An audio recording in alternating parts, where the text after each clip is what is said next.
All right, let's talk about something wild. What if you finally get to heaven? You're so ready for that perfect eternity with your soulmate, but they're completely different. That's exactly the question we're diving into today with the Korean drama Heavenly Ever After. It's this incredible story all about love, memory, and yeah, a reunion that's been 50 years in the making. Okay, so just picture this for a second. You've lived this long, full life. Your time comes and you're ready to see your partner again, the love of your life. But when you get there, they're waiting for you, looking exactly like they did half a century ago. I mean, what a premise, right? It just grabs you from the get-go. It makes you ask some really deep questions about what love even is. And this, right here, is the heart of the conflict. It's so brilliant. So on one side, you've got Lee Hae-sook. She shows up as the 80-year-old woman she became, totally at peace with the life she lived. But then there's her husband, Ko Nak-jin. He decides to show up as his 30-year-old self, right in his prime. You can just imagine that scene. It's this huge clash of memory and identity, and it basically sets the stage for the entire story. So what is this show exactly? Well, it's a 2025 fantasy romance. But believe me, it is so much more than just a sweet story about a reunion in the clouds. No, this show digs deep into whether a bond, a real bond, can survive the kind of gaps, we're talking physical, emotional, that time creates. And get this, even in a place that's supposed to be paradise. All right, to really get why this reunion in heaven is so messy, we've got to rewind a bit. We need to go back to Earth and take a look at the life of our main character, Lee Hae-sook. Yeah, her story on Earth, it was tough. I mean, she was a woman forged by hardship, really. To everyone else, she probably came off as a super tough, maybe even scary person. But underneath all of that armor was this unbelievably devoted woman with a will to survive that was just off the charts. So her life starts out pretty happy, you know? She's building a family with her husband Nak-jin, but then disaster strikes. A horrible accident just shatters their world, and suddenly Hae-sook has to carry this immense weight all by herself. And she does what she has to do. She becomes a loan shark, a job she absolutely despises, but she does it to keep her family afloat. That tough exterior everyone saw, that was a shield she had to build. So you can imagine, when she finally passes away at 80, getting to heaven isn't just the end of her life.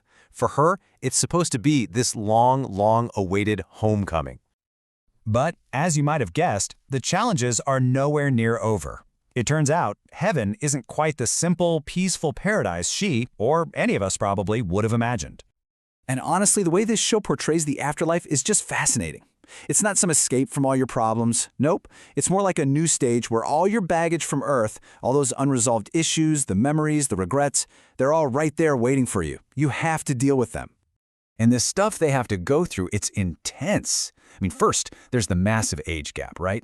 That's obvious. But then things get way more complicated. Some mysterious woman from their past shows up and brings up all this buried trauma. They're literally forced to relive some of their most painful memories. And at one point, I'm not kidding, they have to journey into hell to save each other, all while meeting other souls who are also trying to sort out their own regrets and hopes. It's a lot. So all of this, all these crazy trials in heaven, they're not just for drama. They push the story beyond simple fantasy to get at some really big ideas, the real core of the story. And this is the question that's just pulsing at the center of the whole series. Can love really get past age, time, and even death? I mean, is the love they had when they were both young the same love as the one between an 80-year-old woman and a 30-year-old man? The show just keeps coming back to this, exploring it from every possible angle. And when you look at the core themes, it's just so powerful. It's about the beauty of getting a second chance, and not just at life, but a second chance to really understand each other. It asks, can we ever truly heal from the scars we picked up on Earth, even when we're in the afterlife? And it does this beautiful job of exploring that tension. You know, that pull between the memory of who you were, the reality of who you are, and the hope of who you still want to be. So after everything, all the trials on Earth, all the chaos in heaven, where does that leave us? What's the show's final word on what eternal love really is? This really sums up the whole message of the show perfectly, proving that love in its purest form is timeless. After all the heartache and all the challenges, the takeaway is crystal clear. Real love? It's not tied to how young you look or to one perfect memory. It's a soul connection. And that kind of connection, well, it's timeless. So in the end, Heavenly Ever After is so much more than just a fantasy romance. It really becomes this moving look at these deeply human things, sacrifice, the incredibly hard journey of forgiveness, and what it actually means to devote yourself to someone forever and ever. And that kind of leaves us with a really fascinating question for you to think about. If you had the choice, what would you do?